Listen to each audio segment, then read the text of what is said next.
AI. AI. Say AI. AI. AI. If I hear AI one more time, boy, it's just inevitable. You hear AI everywhere in conversations on social media. People are talking about AI, people are using AI. So at this point, you can't avoid it. In the past, I'd been on the fence. I had basically been watching to see what happens with AI. But gradually this year, I think AI has won me over. And I want to talk about how I gradually got to this point.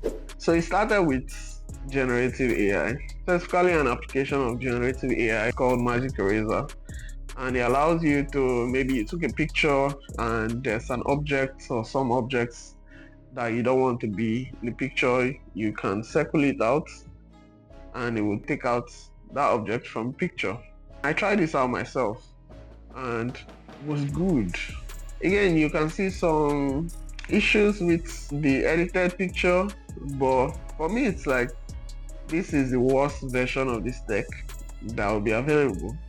So it will only get better, and that makes me both excited and scared as well.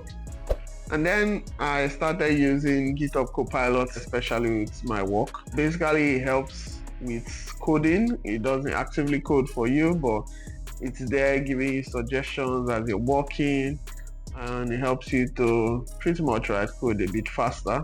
In recent times, I've been using it more for refactoring work. I've had some refactoring tasks to do, and it has helped me to walk through those tasks. Even some of it that was very old code basis, it helps me to walk through and make the code more modern. I made a video about GitHub Copilot, you can check it out. Throughout the year, I've done some editing for some writing, and I have basically used Gemini to help with some of that work. I've also used Gemini to brainstorm some ideas, create some documentation, come up with copies and things like that. I use Gemini more than I use ChatGPT. I mean, personal preference really. So that's also another AI tool that's quite helpful. In the last couple of months, I've had to use Otter.ai for meetings. It basically is this assistant that joins your meetings, takes notes from those meetings, and helps you to compile these notes, write a summary, write some actionable points. It's very useful. And I didn't realize how useful it was until I was doing some interviews for a project and I missed some of the things from the conversations. I went back to Otter.ai and I saw those things that I missed.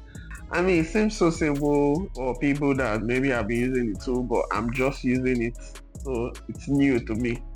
In my last video, I talked about bolt.new, basically an active version of GitHub Copilot. It actively writes code that you want it to write, and you can give it various prompts and then it will keep on executing. You can check out my last video for that. So I'm at this point now that I'm at the end of the year, and I've realized I have been using a lot of AI, and the question is, do I want to keep using AI? Yes. I want to also build products that have AI applications, because so far I've used AI from a consumer point. So now I want to use it from a developer point of view. So the bigger question is, how do I get started? And I think this will be a main feature going into next year. I would be looking into building with AI, and I will be documenting the process with this channel. So if that's something you'd like to see, please subscribe. That's it. Yeah, I think AI is here to stay.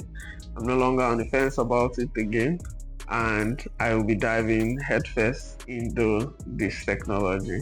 That's all for this video, and I think this is the last video for the year. So do have a happy holiday, and I'll see you in the new year. May God be with you. Take care and peace.